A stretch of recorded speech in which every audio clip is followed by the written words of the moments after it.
ഇവിടെ കൊണ്ടുവന്ന് ഇവളെ കൊണ്ടുവന്ന് നിർത്തിയെങ്കിൽ മാതാവ് ഇവക്ക് ജസ്റ്റ് പാസ് മാർക്കല്ല, ഇവൾക്ക് പാസ് മാർക്ക് 80 തിയറിയിൽ വേണം, ഓർ പ്രാക്ടിക്കലിൽ 70, ടോട്ടൽ 150 മാർക്ക് ഉണ്ടെങ്കിൽ ഇവർ പാസ്സാകും.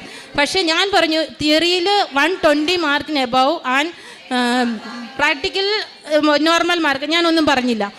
അങ്ങനെ പറഞ്ഞ് പ്രാർത്ഥിച്ചു. അതോടൊപ്പം ഞാൻ പറഞ്ഞു ഇങ്ങനെയൊരു സ്വപ്നം കാണാൻ ഇടയായതുകൊണ്ട് ഞാൻ പറഞ്ഞു ഈ 13 പിള്ളേരും പാസ്സാകണം മാതാവേ. എല്ലാ പിള്ളേരുടെയും മാതാപിതാക്കളുടെ മനസ്സ് ഞങ്ങളുടെ പോലെയാണ്, ഞങ്ങളെപ്പോലെ കരയുകയാണ് അതുങ്ങളെല്ലാം, ആ മാതാപിതാക്കളെല്ലാം. അതുകൊണ്ട് എല്ലാവരെയും മാതാവ് പാസ്സാക്കണം. മാതാവിൻ്റെ കൃപയാന്ന് ഞങ്ങൾക്കൊന്ന് അനേകരോട് പറയണം അതിനു വേണ്ടി. അതുപോലെ തന്നെ ഇവർക്ക് റിസൾട്ട് വന്നു. ഇവർക്ക് തിയറിയിൽ 123 മാർക്ക്, പ്രാക്ടിക്കൽ 75 മാർക്ക്, ബാക്കി 13 പിള്ളേരും പാസ്സായി.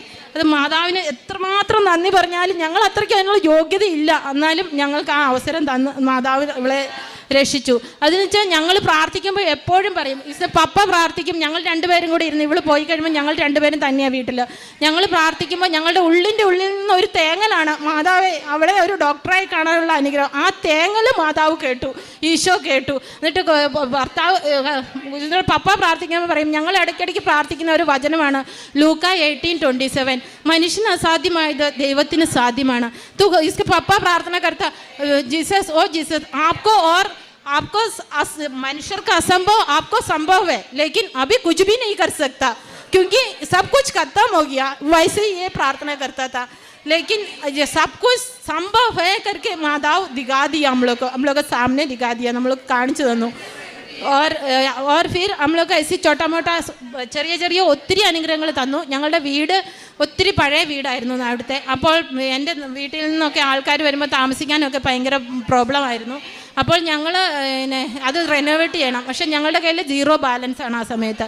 ഞങ്ങൾ എന്നിട്ട് പ്രാർത്ഥിച്ചുകൊണ്ടിരുന്നു. ഇവൾ ആദ്യം തന്നെ ഉപ്പിട്ട് പ്രാർത്ഥിക്കാൻ തുടങ്ങി. മേളിലും താഴെയും എവിടെയൊക്കെ ചെയ്യണം അവിടെ എല്ലാം ഉപ്പിട്ട് പ്രാർത്ഥിക്കാൻ തുടങ്ങി, വിശ്വാസ പ്രമാണം ചൊല്ലാൻ തുടങ്ങി, ഞങ്ങൾ പ്രാർത്ഥിക്കാൻ തുടങ്ങി. എന്നാലും ഞങ്ങൾക്കൊരു തീരുമാനത്തിലെത്താൻ പറ്റുന്നില്ല, ചെയ്യണോ വേണ്ടായോ.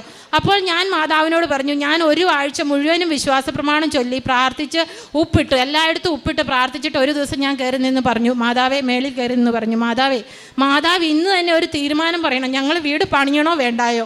അപ്പോൾ മാതാവ് പറഞ്ഞു, ഞാൻ എന്നിട്ട് ചെന്നിട്ട് ബൈബിൾ എടുത്ത് വായിച്ചു. ഞങ്ങളെപ്പോഴും ബൈബിൾ വായിക്കുന്നു. ഞാൻ 2-3 പ്രാവശ്യം ബൈബിൾ വായിച്ച് തീർത്തു. നേരത്തെ തൊട്ടേ ബൈബിൾ വായിക്കുമായിരുന്നു, അണ്ടർലൈൻ ചെയ്യുമായിരുന്നു. പക്ഷേ ഇത് ഞാൻ അണ്ടർലൈൻ ചെയ്ത ഒരു വേഴ്സുമല്ല, 1 King chapter 9 verses 3 കിട്ടി എനിക്ക്. നിൻ്റെ പ്രാർത്ഥനകളും യാചനകളും ഞാൻ ശ്രവിച്ചിരിക്കുന്നു, നീ നിർമ്മിക്കുകയും എന്നേക്കുമായി എൻ്റെ നാം പ്രതിഷ്ഠിക്കുകയും ചെയ്ത ഈ ആലയം ഞാൻ വിശുദ്ധീകരിച്ചിരുന്നു. അപ്പോൾ തന്നെ ഞങ്ങൾ പറഞ്ഞു ഞങ്ങൾ വീട് പണിയാം. അങ്ങനെ ആ വീട് പണി ഞങ്ങളുടെ എല്ലാം നല്ലതായി പൂർത്തിയായി 3 മാസം കൊണ്ട്. ഇങ്ങനെ അതുപോലെ ഞാൻ ചെയ്യുന്ന പ്രേക്ഷിത വേലകൾ എന്ന് പറഞ്ഞാൽ ഞാൻ ഗവൺമെൻറ് ഹോസ്പിറ്റലിലാണ് ജോലി ചെയ്യുന്നത്. പത്രം ഞങ്ങളെപ്പോഴും എല്ലാ പേഷ്യൻസിനും കൊടുക്കാൻ പറ്റുന്നവർക്കൊക്കെ കൊടുക്കും.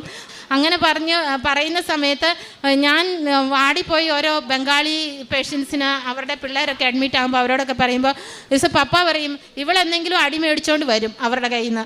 അങ്ങനെ പറയുമായിരുന്നു, ഇല്ല ഞാൻ അടി മേടിക്കത്തില്ലെന്ന് പറഞ്ഞ് ഞാൻ വരും. എന്നിട്ട് ഞങ്ങളങ്ങനെ പത്രമൊക്കെ കൊടുത്ത് പ്രാർത്ഥിച്ച് പിന്നെ ഞാൻ വാർഡിൽ ഓരോ പിള്ളേർ ഒത്തിരി സിക്കാകുമ്പോൾ ഞാൻ അങ്ങനെ ഒത്തിരി സാക്ഷ്യങ്ങളുണ്ട്. ശിക്ഷാകുമ്പോൾ അവർക്ക് തൈലം തൊട്ട് പ്രാർത്ഥിച്ച് ഉപ്പ് കൊടുത്തും അവരുടെ പേരൻസിനെ കൺവിൻസൻസ് ചെയ്ത് പ്രാർത്ഥിപ്പിച്ച് കൂടുതലും നോൺ ക്രിസ്ത്യൻസ് ആയിട്ടുള്ള ആൾക്കാർ അപ്പോൾ കൂടുതൽ വിശ്വാസത്തിലേക്ക് വരികയും ഒത്തിരി പിള്ളേർക്ക് ഒരു കൊച്ച് വെന്റിലേറ്ററിൽ നിന്ന് തന്നെ അതിൻ്റെ അമ്മ ബംഗാളി നോൺ ക്രിസ്ത്യൻ വെന്റിലേറ്ററിൽ നിന്ന് തന്നെ അതിന് ക്യൂവറായി കൊച്ചുങ്ങൾ തിരിച്ചു വന്നു. അങ്ങനെ 3-4 പിള്ളേർ ഒത്തിരി ക്യൂവറായി. ഇപ്പോൾ ലാസ്റ്റ് ഞങ്ങൾ ഇവിടെ വരുന്നതിന് മുമ്പ് ഒരു കൊച്ച് 21 ദിവസമായിട്ട് വെന്റിലേറ്ററിലായിരുന്നു. അപ്പോൾ ആ കുഞ്ഞിന് വേണ്ടി ഞാൻ ഈ മാതാവിനെ പറ്റി പറഞ്ഞപ്പോൾ എൻ്റെ കൂടെയുള്ള നോൺ ക്രിസ്ത്യൻസിനായിട്ടുള്ള സ്റ്റാഫ് അവിടെ നിന്ന് ഇവിടെ വന്ന് ഉടമ്പടി എടുത്തിട്ട് പോയിട്ടുണ്ട്.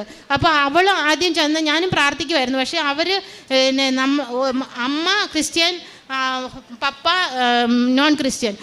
അതുകൊണ്ട് തന്നെ അതുകൊണ്ട് പ്രത്യേകം പ്രാർത്ഥിക്കാമെന്ന് പറഞ്ഞു. അപ്പോൾ അവൾ വന്ന് ആദ്യം കൊച്ചിന് ഉടമ്പടി തൈലം തൊട്ട് പ്രാർത്ഥിച്ചു. അപ്പോൾ അവളുടെ വിശ്വാസം വർദ്ധിപ്പിക്കണമെന്ന് പറഞ്ഞ് ഞാനും അവിടെ നിന്ന് റോസറി ചൊല്ലി പ്രാർത്ഥിക്കാൻ തുടങ്ങി. കൊച്ച് വെന്റിലേറ്ററിൽ നിന്ന് വെളിയിൽ വരുന്നില്ല. ഒരു ദിവസം ഞാൻ ഡ്യൂട്ടി കഴിഞ്ഞ് വരുമ്പോൾ കൊച്ചെന്നെ നോക്കുന്ന പോലെ എനിക്ക് തോന്നി. അപ്പോൾ ഞാൻ പറഞ്ഞു മാതാവേ ഇന്ന് 2-1 ചെയ്യണം, ഒന്നെങ്കിൽ കൊച്ചിനെ എസ്റ്റിമേറ്റ് ചെയ്യണം അല്ലെങ്കിൽ മാതാവ് കൊണ്ടുപോകണം. എത്ര ദിവസമാണ് ഇങ്ങനെ ഞങ്ങൾ ചെയ്യുന്നത്. അന്ന് തന്നെ ആ കൊച്ച് രാവിലെ തന്നെ ആ കൊച്ച് വെന്റിലേറ്ററിൽ നിന്ന് എസ്റ്റിബേറ്റ് ആയി. പക്ഷേ ഡോക്ടേഴ്സൊന്നും അത് വിശ്വസിക്കത്തില്ല. ഞങ്ങൾ ഉടമ്പടി എടുത്ത ബാക്കി അവർക്കൊക്കെ അത് വിശ്വാസമാണ്. അതുപോലെ കൊച്ച് ഓക്സിജനിൽ നിന്ന് ഔട്ടാകുന്നില്ല. എത്ര ദിവസമായിട്ട് 46 ഡേയ്സ് കൊച്ച് ഓക്സിജനിൽ നിന്ന് വെളിയിൽ വരുന്നില്ല. അപ്പോൾ ഞാൻ പറഞ്ഞു, എനിക്ക് നാട്ടിൽ പോകണം, എനിക്ക് സാക്ഷ്യം പറയണം, ഈ കുഞ്ഞിനെ ഓക്സിജനിൽ നിന്ന് ഔട്ടാക്കണം. ഞാൻ തന്നെ ഒരു ദിവസം നൈറ്റ് ഡ്യൂട്ടി കഴിഞ്ഞ് വന്ന സമയത്ത് അതിൻ്റെ ഓക്സിജൻ മാറ്റി ഞാൻ എല്ലാവരോടും പറഞ്ഞു, നിങ്ങൾ വാച്ച് ചെയ്യണം. ഓക്സിജൻ മാറ്റി ആ കുഞ്ഞ് അന്ന് തൊട്ട് ഓക്സിജൻ ഇല്ലാതെ തന്നെ ശ്വസിക്കാൻ തുടങ്ങി. അതുപോലെ ഞങ്ങൾക്ക് ലാംഗ്വേജിൻ്റെ ഒത്തിരി പ്രോബ്ലം ഉണ്ട്. എനിക്ക് ഹിന്ദിയിൽ അധികം പറയാൻ പറ്റിയല്ല. അപ്പോൾ ഞങ്ങൾ ഓഡിയോ റെക്കോർഡ് ചെയ്തിട്ട് ഓരോ പേഷ്യൻസ് വെന്റിലേറ്ററിലായിട്ട് അൺകോൺഷ്യസ് ആയി കിടക്കുന്ന പേഷ്യൻ്റെയും വെന്റിലേറ്ററിൽ ചെവിയിൽ കൊണ്ടുപോയി അവരുടെ അറ്റൻഡറെ കൊണ്ട് പറയിപ്പിച്ച് ഞങ്ങൾ കൊടുത്ത് അങ്ങനെ ക്യൂവറായിട്ടുള്ള സാക്ഷ്യങ്ങളുണ്ട്. ഇത്രയേറെ അനുഗ്രഹങ്ങൾ ഒത്തിരിയേറെ ഉണ്ട് പറയാനായിട്ട്. ഇത്രയേറെ അനുഗ്രഹങ്ങൾ തന്ന എൻ്റെ അമ്മ മാതാവിനും ഈശോയ്ക്കും ഞങ്ങൾ 3 പേരും ഒത്തിരിയേറെ നന്ദി പറയുന്നു.